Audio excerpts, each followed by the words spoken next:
বনি ইসরাইলদের মধ্যে একজন নেককার লোক ছিল, নেককার ব্যক্তি ছিল। তো ওই নেককার ব্যক্তি যখন তার মৃত্যুর সময় ঘনিয়ে আসলো, তখন তার কাছে একটা ছোট্ট একটা গরুর বাচ্চা ছিল।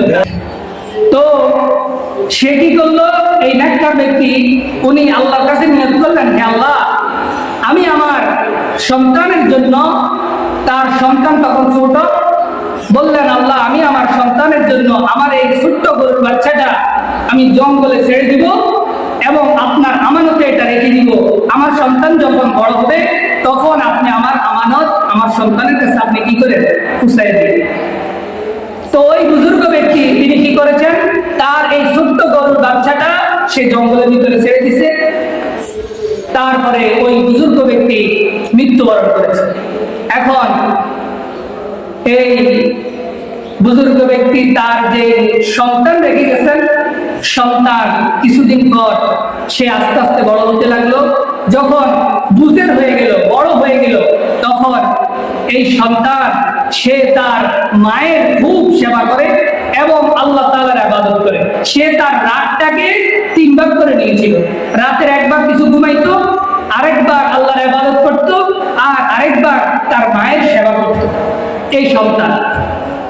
তো সে যখন বড় হলো তখন তার মা তাকে বলল যে তোমার বাবা তোমার জন্য একটা গরু জঙ্গলের ভিতরে গরুর বাচ্চা ছেড়ে দিয়েছে, তুমি যখন ছোট ছিলা। তো এখন ওই গরুর বাচ্চাটা অনেক বড় গরু হয়ে গেছে। তো এইটার বৈশিষ্ট্য হলো তুমি জঙ্গলের ভিতরে চলে যাইবা, যাওয়ার পরে যদি আল্লাহ পাক রব্বুল আলামিন তোমার রিজিকে ওই গরুটা রাখে, তাহলে তুমি ছাড়া ওই গরুকে আর কেউ ধরতে পারবে না। অর্থাৎ তুমি ওই গরুটাকে খুঁজে পাইবা, তোমার কাছে এটা আসবে। তো আল্লাহর হুকুম অনুযায়ী ওই বালক চলে গেল জঙ্গলে এবং সে খুঁজতে খুঁজতে ওই গরুটাও সে পেয়ে গেল। আর এই গরুটা এমন বৈশিষ্ট্যওয়ালা ছিল যে এই গরুর মতো, এই গাভী গরুর মতো পৃথিবীতে একটা গরু এরকম ছিল না। কারণ ওই গরুটার রং হয়েছিল হলুদ রঙের। ওই গরুটার রং ছিল হলুদ রঙের। হলুদ রঙের তো আর গরু হয় না, লাল, খয়েরি, সাদা, কালা এরকম করে, কিন্তু হলুদ, হোয়াইট হলুদ, হলুদের মধ্যে কি গরু হয়, এরকম গরু হয় না। তো এবার কি করলেন, ওই ছেলে তার গরুটাকে নিয়ে মার কাছে নিয়ে আসলেন এবং মা তাকে বলল যে তুমি কি করবা, এই গরুটাকে আমরা যেহেতু অসহায়, তুমি গরুটাকে নিয়ে বাজারে বিক্রি করে দাও। তো মা তাকে বললেন যে এই গরুটাকে তুমি 3 দিনার অর্থাৎ 3 স্বর্ণ মুদ্রা বিক্রি করবা। তখনকার সময় গরুর দাম এমন ছিল, একটা গরু 3 টাকা এরকম আর কি। তো সন্তান এই গরুটা নিয়ে যাবে বাজারে, তার মা বলে দিল যে তোমাকে যে যতই দাম বলুক না কেন, তুমি আবার আমার কাছে আসবা, আসি আবার জিজ্ঞেস করবো, মা আমাকে এই গরুটা বলছে এত টাকা, আমি তাকে দিতাম কিনা, বিক্রি করতাম কিনা তার কাছে, আমার কাছ থেকে অনুমতি নেওয়া হবে, কিন্তু তুমি কি করবা না, গরু বিক্রি করবা না। তো সন্তান সে গরু নিয়ে চলে গেল। যাওয়ার পরে আল্লাহর পক্ষ থেকে জিবরাইল আলাইহিস সালাতু ওয়াস সালাম মানুষের রূপ ধরে হাজির। জিবরাইল আলাইহিস সালাতু ওয়াস সালাম এসে ওই সন্তানকে বলতেছে যে তোমার গরু কি বিক্রি করবা? সে বলতেছে হ্যাঁ, আমি তো আমার গরু বিক্রি করবো, এই জন্যই তো বাজারে নিয়ে যাইতেছি। তো সে বলতেছে তোমার গরুর দাম কত? বলতেছে আমার মা বলে দিয়েছে এই গরুটা আমি 3 দিন 3 স্বর্ণ মুদ্রায় বিক্রি করতে। এখন জিবরাইল আলাইহিস সালাম তো মানুষের বেশ ধরে আসছে, ছেলে তো জানে না এটা যে জিবরাইল। তো সে জিবরাইল আলাইহিস সালাম বলতেছে না 3 দিনার না, আমি তোমাকে এই গরুটার মূল্য দিব 6 দিনার, 6 স্বর্ণ মুদ্রা দিব।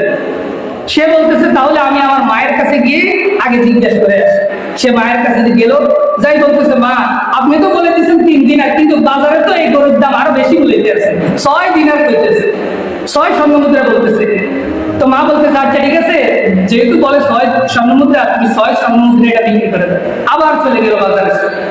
এখন বাজার যাওয়ার পরে জিবরাইল আলাইহিস সালাম আবার কি করেছে, রাস্তা দিয়ে যাওয়ার সময় জিবরাইল আলাইহিস সালাম অন্য আরব মানুষের আকৃতি ধরে হাজির, আরব সুরত ধরে হাজির। এখন বলতেছে তোমার গরু কি বিক্রি করবা? বলতেছে হ্যাঁ বিক্রি করবো। বলে কত?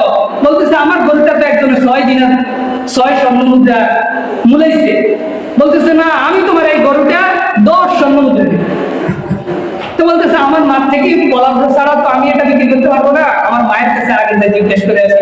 এখন মার কাছে যাওয়ার পরে মা বলতে চাচ্ছি ঠিক আছে 10 যেহেতু বলে তাহলে 10 স্বর্ণমুদ্রা বিক্রি করে দাও। সে আবার তৃতীয়বার রওনা দিচ্ছে, এবার বাজারে দিবি। তৃতীয়বার আবার জিবরাইল আলাইহিস সালাম অন্য মানুষের রূপ ধরে আসছে, এসে বলতেছে তোমার গরুকে বিক্রি করবা? বলতেছে হ্যাঁ বিক্রি করবো। কত? বলে এই গরু তো একজোড়া 10 স্বর্ণমুদ্রা বিক্রি মূলাইছে। বলতেছে না, তোমার এই স্বর্ণমুদ্রা, তোমার এই গরুটাকে আমি 20 স্বর্ণমুদ্রা কিনবো। মানে দাম বাড়াইতে আছে জিবরাইল আলাইহিস সালাম। তো সে বলতেছে আমার মায়ের থেকে বলা ছাড়া তো আমি বিক্রি করতে পারবো না, আমার মায়ের কাছে যাই। সে আবার মায়ের কাছে চলে গেল, বলতেছে মা একজন তো আবার বলাইতেছে 20 স্বর্ণমুদ্রা। তো মা দিনদার ছিল, ওই যে বললাম না তার বাবা একজন দিনদার বুজুর্গ ব্যক্তি ছিল, তো বুজুর্গ ব্যক্তির স্ত্রী তো বুজুর্গে। তো মা বুঝে ফেলেছে এবার অবশ্যই এর ভিতরে কোনো হাকিকত আছে। তো তিনি এবার সন্তানকে বলে দিলেন যে এই ব্যক্তি তোমাকে জিজ্ঞাসা করেছে যে এই গরুটা 20 স্বর্ণমুদ্রা, তাকে গিয়ে জিজ্ঞাসা করবা যে আসলে এই গরুর ভিতরে কোন হিকমত রয়েছে আর এটা বিক্রি করার ভিতরে কি কল্যাণ রয়েছে, আপনি আমাকে সঠিকটা জানিয়ে দেন। তখন ছেলে চলে গেল, আবার জিবরাইল আলাইহিস সালাম আবার মানুষের রূপ ধরে আসছে। এখন জিবরাইল আলাইহিস সালাম তো মানুষ, সন্তান ছেলে দেখে উনাকে বলতেছে যে আসলে আমার মা বলেছেন যে আমার এই গরুটা বিক্রি করার জন্য যে কোন হিকমত আছে, এটার ভিতরে কি লুকায়িত আছে, আপনি যদি একটু বলে দিতেন এটা কত দিয়ে আমি বিক্রি করতাম, এর দ্বারা আমার কি উপকার হবে। তখন জিবরাইল আলাইহিস সালাম বলে দিলেন যে বনি ইসরাঈলের ভিতরে অমুক দেশের ভিতরে অর্থাৎ এই রাষ্ট্রের অমুক জায়গার ভিতরে এমন একটা ঘটনা সংঘটিত হয়েছে যে যার কারণে তোমার এই গরুটা তারা নেওয়ার জন্য আসবে, আর তুমি এই গরুটা ওই পরিমাণে বিক্রি করবা। এই গরুটার ওজন যত পরিমাণ, তত পরিমাণ স্বর্ণমুদ্রা যদি তোমাকে দেয় তাহলে তুমি তাদেরকে এই গরুটা দেবে। আজকে আমাদের কুরআনুল কারীমের ধারাবাহিক আলোচনায় কুরআনুল কারীমের 2 নম্বর সূরা সূরাতুল বাকারা। সূরাতুল বাকারা এই সূরাটি হচ্ছে মাদানী সূরা, অর্থাৎ এই সূরাটা মদিনায় নাজিল হয়েছে। কুরআনুল কারীমের ভিতরে 2 ধরনের সূরা আছে, একটা হচ্ছে মাক্কি সূরা আর আরেকগুলো হচ্ছে মাদানী সূরা। তো সূরাতুল বাকারা এটা হচ্ছে মাদানী সূরা। মাদানী সূরা বলা হয় ওই সূরাগুলোকে যেই সূরাগুলো রাসূল সাল্লাল্লাহু আলাইহি ওয়াসাল্লাম মক্কাতে 13 বছর থাকার পরে হিজরত করে যখন মদিনায় চলে গেছেন তখন যেই সূরাগুলো নাজিল হয়েছে ওই সূরাগুলোকে বলা হয় মাদানী সূরা। হিজরতের পর যেই সূরাগুলো নাজিল হয়েছে সেই সূরাগুলোর নাম হচ্ছে মাদানী সূরা। তো সূরাতুল বাকারা এই সূরাটা হচ্ছে মাদানী সূরা। মাদানী সূরার বৈশিষ্ট্য হলো যে মাদানী সূরার ভিতরে আল্লাহ পাক রব্বুল আলামিন বিভিন্ন আইন কানুন এই সম্পর্কে বিধি নিষেধ সম্পর্কে আল্লাহ পাক রব্বুল আলামিন মাদানী সূরায় নাযিল করেছেন। আর মাক্কি সূরার ভিতরে আল্লাহ তাআলা তাওহীদ, একত্ববাদ, জান্নাত জাহান্নাম এগুলো সম্পর্কে আলোচনা করেছেন। মাদানী সূরার ভিতরে বিভিন্ন বিধান নিয়ে আলোচনা করেছেন। তাহলে সূরাতুল বাকারা এটা হচ্ছে মাদানী সূরা। আর সূরা বাকারার ভিতরে আয়াত আছে 286 আয়াত। আর এই সূরার ভিতরে 40টি রুকু আছে। তাহলে আয়াত হলো 286 এবং রুকু হলো 40টি। এই সূরাটার নাম কেন বাকারা হলো? আমরা জানছিলাম সূরা ফাতিহা কেন সূরা ফাতিহার নামকরণ করা হয়েছে। তো সূরা বাকারা কেন সূরা বাকারা নামকরণ হলো? এই সূরা বাকারার 67 নম্বর আয়াতের ভিতরে বাকারা শব্দ থেকে এই সূরাটার নামকরণ করা হয়েছে। আর বাকারা অর্থ হলো গাভী। বাকারা অর্থ গাভী। অর্থাৎ ওই আয়াতের ভিতরে এই সূরার 67 নম্বর আয়াতে আল্লাহ পাক রব্বুল আলামিন একটি গাভীর ঘটনা উল্লেখ করেছেন। বনি ইসরাঈলের যুগে এই ঘটনা সংঘটিত হয়েছিল। আর ওইখান থেকে আল্লাহ পাক রব্বুল আলামিন এই সূরার নাম দিয়েছেন সূরাতুল বাকারা। তো গাভীর যে ঘটনাটা হলো এরকম যে বনি ইসরাঈলের যুগে বনি ইসরাঈলদের মধ্যে একজন নেককার লোক ছিল, নেককার ব্যক্তি ছিল। তো ওই নেককার ব্যক্তি যখন তার মৃত্যুর সময় ঘনিয়ে আসলো তখন তার কাছে একটা ছোট্ট একটা গরুর বাচ্চা ছিল, গাভী। তো সে কি করলো, এই নেককার ব্যক্তি উনি আল্লাহর কাছে নিয়ত করলেন, হে আল্লাহ, আমি আমার সন্তানের জন্য, তার সন্তান তখন ছোট, বললেন আল্লাহ আমি আমার সন্তানের জন্য আমার এই ছোট্ট গরুর বাচ্চাটা আমি জঙ্গলে ছেড়ে দিব এবং আপনার আমানতে এটা রেখে দিব। আমার সন্তান যখন বড় হবে তখন আপনি আমার আমানত আমার সন্তানের কাছে আপনি কি করে পৌঁছায় দিন। তো ওই বুজুর্গ ব্যক্তি তিনি কি করেছেন, তার এই ছোট্ট গরুর বাচ্চাটা সে জঙ্গলের ভিতরে ছেড়ে দিছে। তারপরে ওই বুজুর্গ ব্যক্তি মৃত্যুবরণ করেছে। এখন এই বুজুর্গ ব্যক্তি তার যে সন্তান রেখে গেছেন, সন্তান কিছুদিন পর সে আস্তে আস্তে বড় হতে লাগলো। যখন বুঝের হয়ে গেল, বড় হয়ে গেল, তখন এই সন্তান সে তার মায়ের খুব সেবা করে এবং আল্লাহ তাআলার ইবাদত করে। সে তার রাতটাকে 3 ভাগ করে নিয়েছিল। রাতের একবার কিছু ঘুমাইতো, আরেকবার আল্লাহর ইবাদত করত, আর আরেকবার তার মায়ের সেবা করত এই সন্তান। তো সে যখন বড় হলো তখন তার মা তাকে বলল যে তোমার বাবা তোমার জন্য একটা গরু জঙ্গলের ভিতরে গরুর বাচ্চা ছেড়ে দিয়েছে, তুমি যখন ছোট ছিলা। তো এখন ওই গরুর বাচ্চাটা অনেক বড় গরু হয়ে গেছে। তো এইটার বৈশিষ্ট্য হলো তুমি জঙ্গলের ভিতরে চলে যাইবা, যাওয়ার পরে যদি আল্লাহ পাক রব্বুল আলামিন তোমার রিজিকে ওই গরুটা রাখে, তাহলে তুমি ছাড়া ওই গরুকে আর কেউ ধরতে পারবে না, অর্থাৎ তুমি ওই গরুটাকে খুঁজে পাইবা, তোমার কাছে এটা আসবে। তো আল্লাহর হুকুম অনুযায়ী ওই বালক চলে গেল জঙ্গলে এবং সে খুঁজতে খুঁজতে ওই গরুটাও সে পেয়ে গেল। আর এই গরুটা এমন বৈশিষ্ট্যওয়ালা ছিল যে এই গরুর মতো, এই গাভী গরুর মতো পৃথিবীতে একটা গরু এরকম ছিল না। কারণ ওই গরুটার রং হয়েছিল হলুদ রঙের। ওই গরুটার রং ছিল হলুদ রঙের। হলুদ রঙের তো আর গরু হয় না, লাল, খয়েরি, সাদা, কালা এরকম করে, কিন্তু হলুদ, হোয়াইট হলুদ, হলুদের মধ্যে কি গরু হয় এরকম গরু হয় না। তো এবার কি করলেন, ওই ছেলে তার গরুটাকে নিয়ে মার কাছে নিয়ে আসলেন এবং মা তাকে বলল যে তুমি কি করবা, এই গরুটাকে আমরা যেই তো অসহায়, তুমি গরুটাকে নিয়ে বাজারে বিক্রি করে দাও।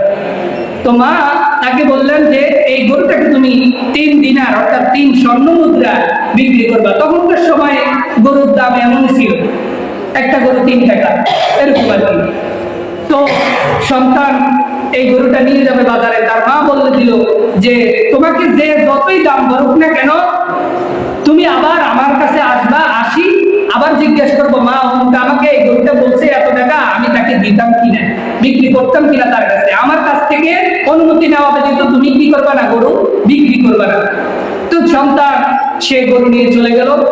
যাওয়ার পরে আল্লাহর পক্ষ থেকে জিবরাইল আলাইহিস সালাতু ওয়াস সালাম মানুষের রূপ ধরে হাজির। জিবরাইল আলাইহিস সালাতু ওয়াস সালাম এসে ওই সন্তানকে বলতেছে যে তোমার গরু কি বিক্রি করবা? সে বলতেছে হ্যাঁ আমি তো আমার গরু বিক্রি করবো, এই জন্যই তো বাজারে নিয়ে যাইতেছি। তো সে বলতেছে তোমার গরুর দাম কত? বলতেছে আমার মা বলে দিয়েছে এই গরুটা আমি 3 দিন 3 স্বর্ণ মুদ্রায় বিক্রি করতে।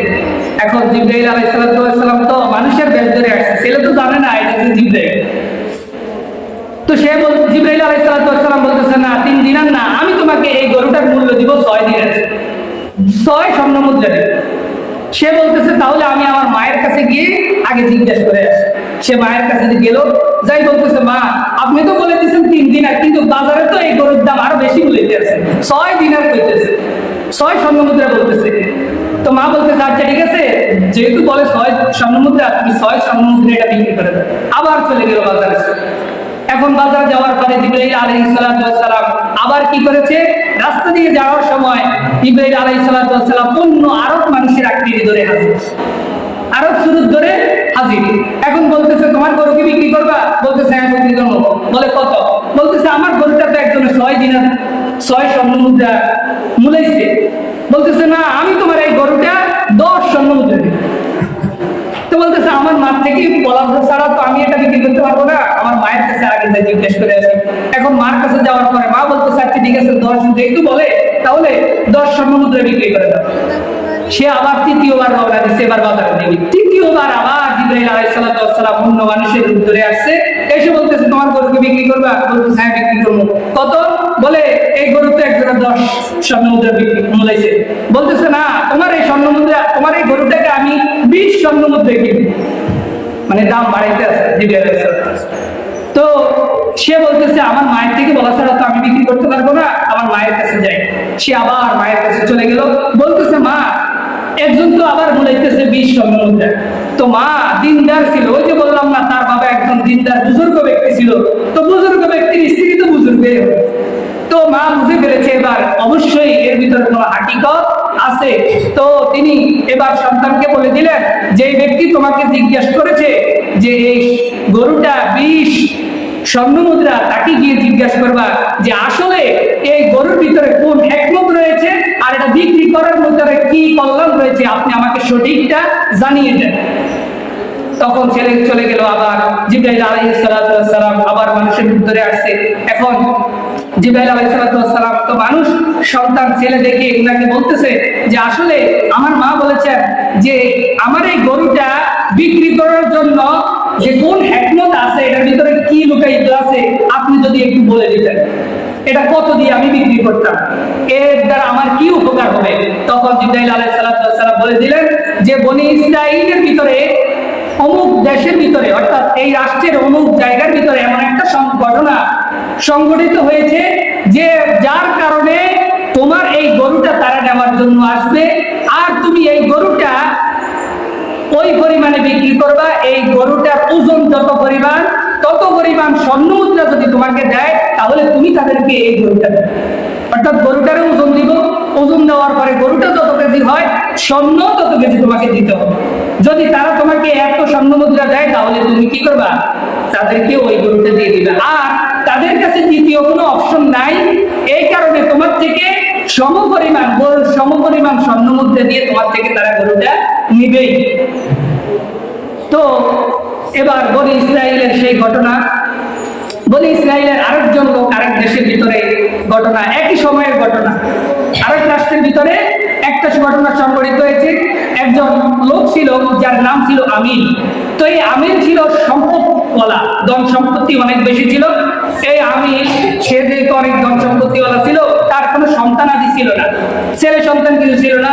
তো তার যে বাতিজা এখন তার সম্পদের লোভের ভিতরে পড়ে গেছে। এই লোভে পড়ে সে কি করেছে, চিন্তা করলো আমার চাচাকে যদি কোন রকমের দুনিয়াতে সরাই যাওয়া যায়, তাহলে তো চাচার সম্পত্তির মালিক আমি হব। চাচা কিন্তু ওই বাতিজাকে সম্পত্তি দেওয়ার জন্য রাজি না, কারণ বাতিজা ছিল মদখোর, সে গাঁজা খাইতো, মদ খাইতো, দিনদার লোক ছিল না, ভালো লোক ছিল না। তো এই জন্য সে তাকে দিতে চায়নি। তো এই জন্য কি করলো, ওই বাতিজা আমিনকে কি করেছে, হত্যা করেছে। এখন হত্যা করার পরে ওই বাতিজা কি করলো, সে এলাকার যে মানুষ আছে, ওই এলাকার রাস্তার মুখে নিয়ে, এলাকার কবেজদারে নিয়ে সে কি করেছে, এই তার চাচার বডিকে, দেহকে রেখে দিচ্ছে। এখন রেখে দেওয়ার পরে সে বলতেছে আমার চাচার এই এলাকার সব মানুষের মিলে মেরে রেখেছে। তার সম্পত্তির লোভে পড়ে ধরেন একটা বাড়ির সামনে নিয়ে রাস্তা কেটেছে, আর সে বলতেছে এই বাড়ির যত লোক আছে সব লোক মিলি আমার চাচার সম্পত্তি নেওয়ার জন্য তারা কি করেছে, আমার চাচারে মেরে ফেলেছে। মিথ্যা অভিযোগ, আসলে সে নিজেই হত্যা করেছে। তো এবার গ্রামবাসী, এলাকাবাসী খুব একটা মুসিবতের ভিতরে পড়ে গেছে, টেনশনের ভিতরে পড়ে গেছে, কি করা যায়।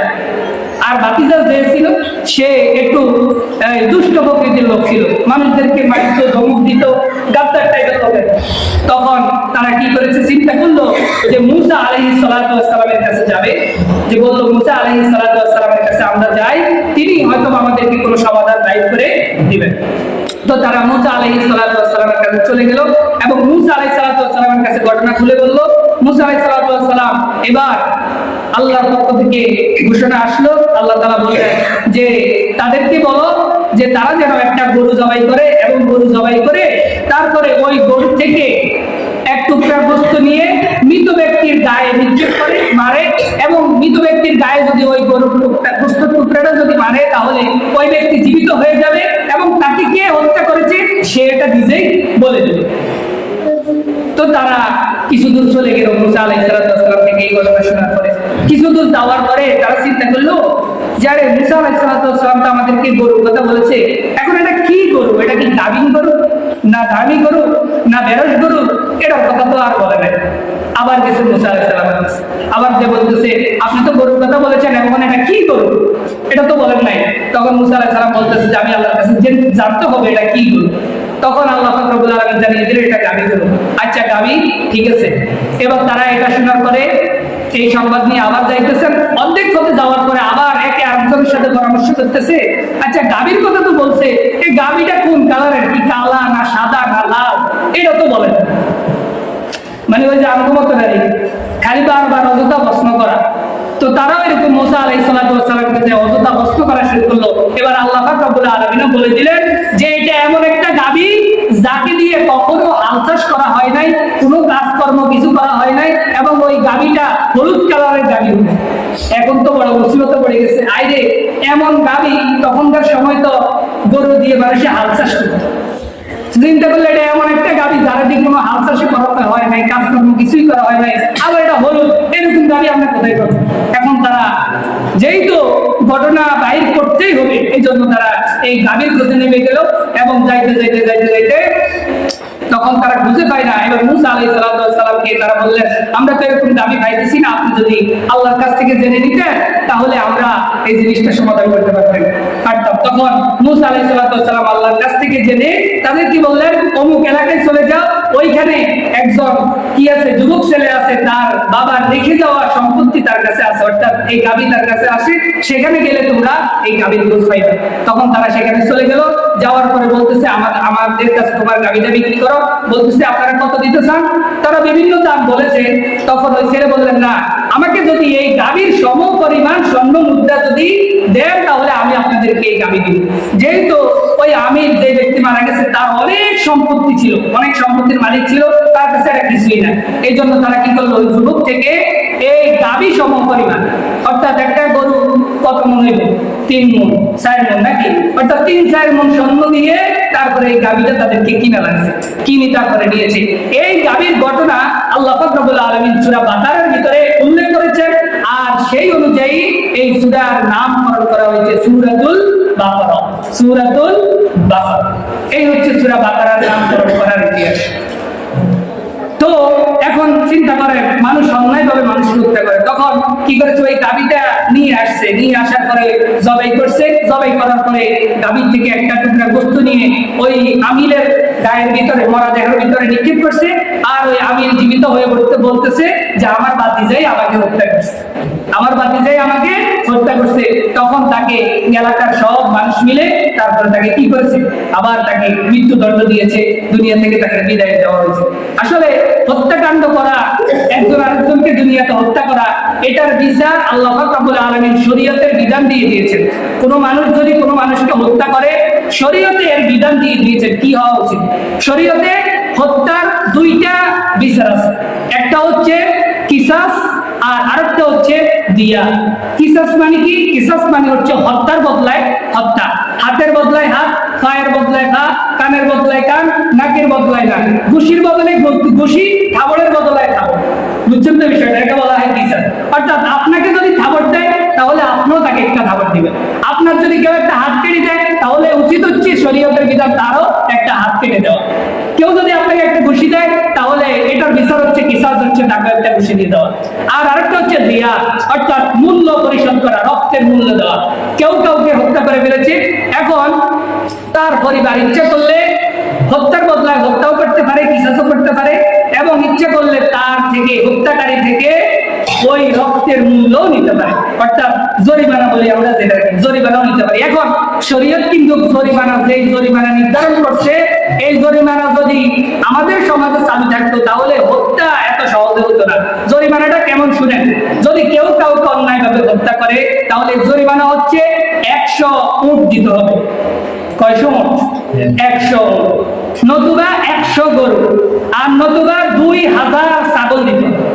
এটা হচ্ছে কি জরিমানা। 100 উটের দাম কত?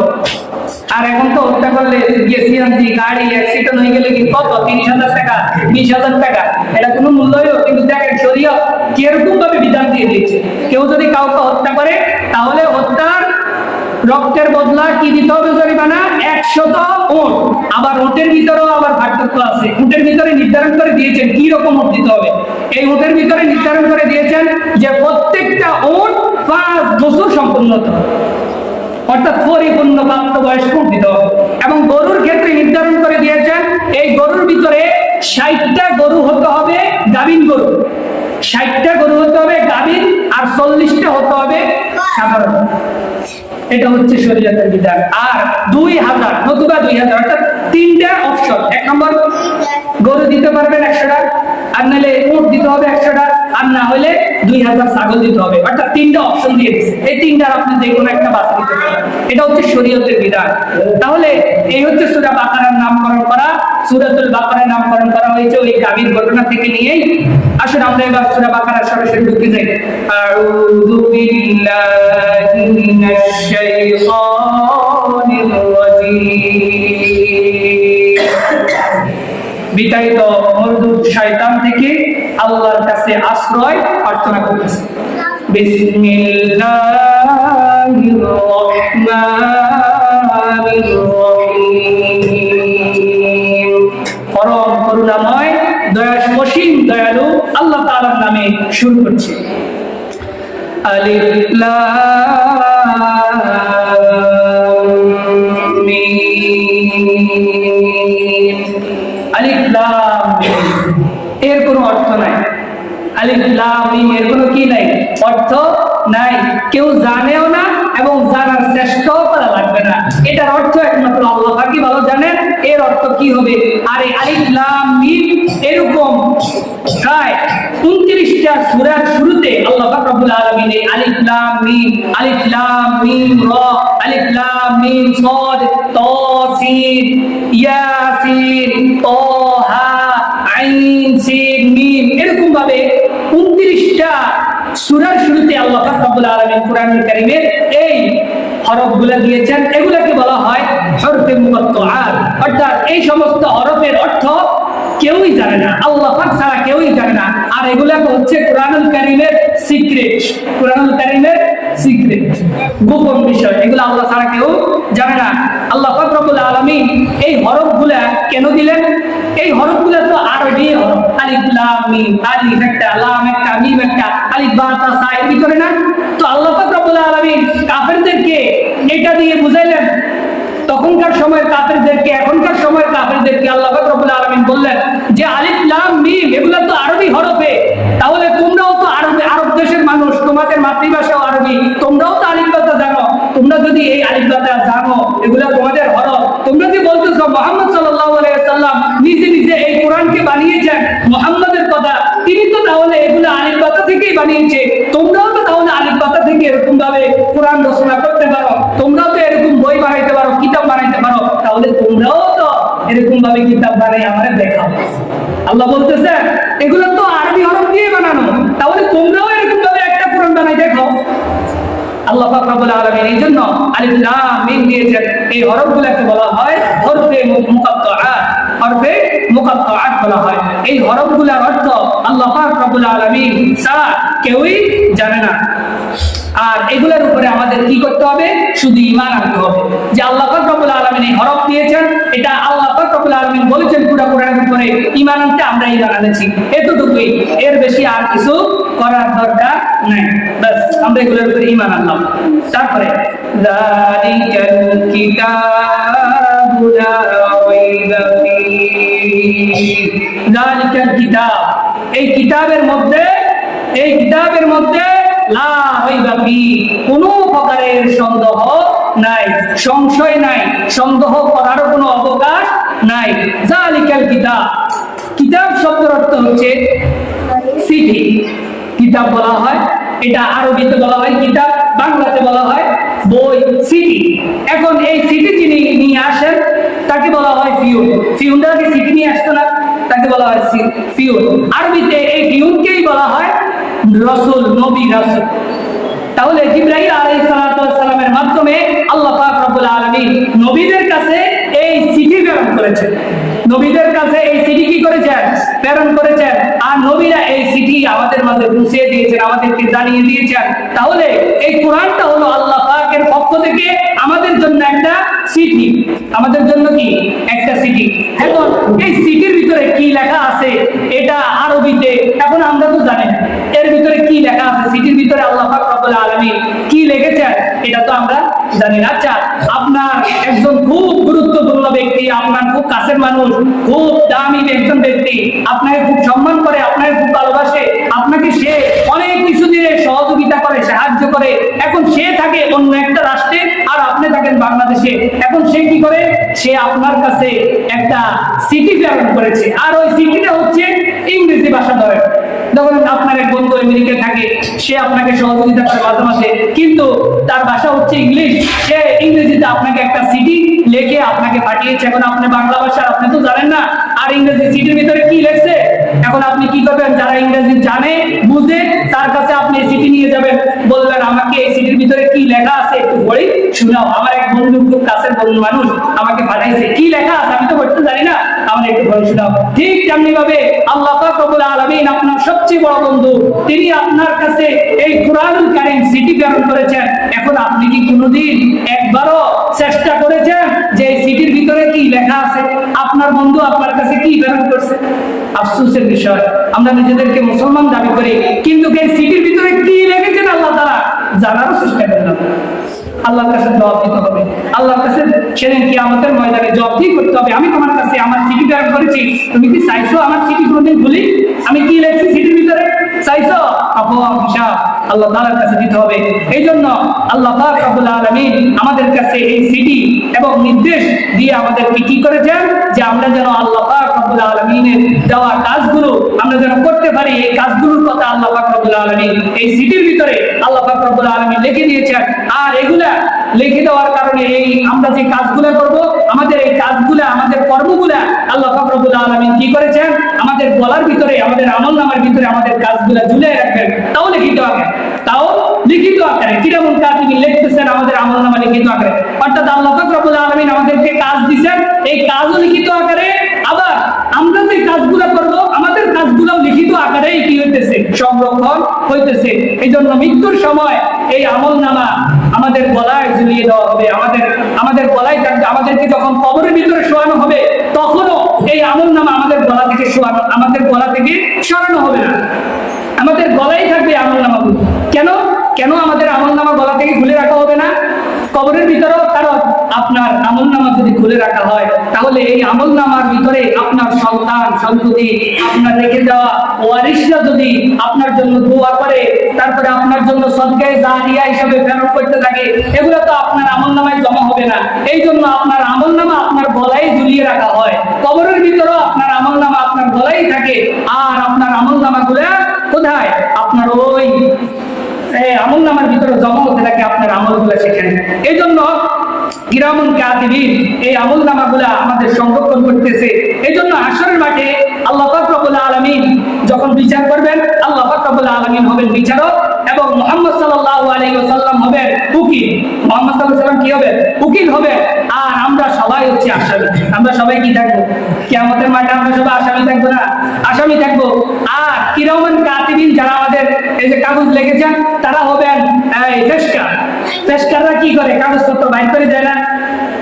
জজ কোর্টে যারা গেছেন ফেরেশতারা কি করে? কাগজপত্রগুলো বাইর করে দেয়, ধরেন আপনার কাগজ এটা, আপনার কাগজ এটা, এগুলো সংরক্ষণ। কিরামান কাতিবিনও কিয়ামতের ময়দানে ফেরেশতা থাকবেন, তারা আপনার আমলনামা বাইর করে আপনি বলবেন ধরেন আপনারা আমলনামা নেন, এগুলা নিয়ে আপনি আল্লাহর কাছে সামনের দিকে চলে যান, আপনার বিচার আল্লাহর কাছে হবে। এই জন্য কোরআনে আল্লাহ পাক রব্বুল আলামিন যে নির্দেশ দিয়েছেন এই নির্দেশগুলো আমাদের কি করতে হবে? মানতে হবে।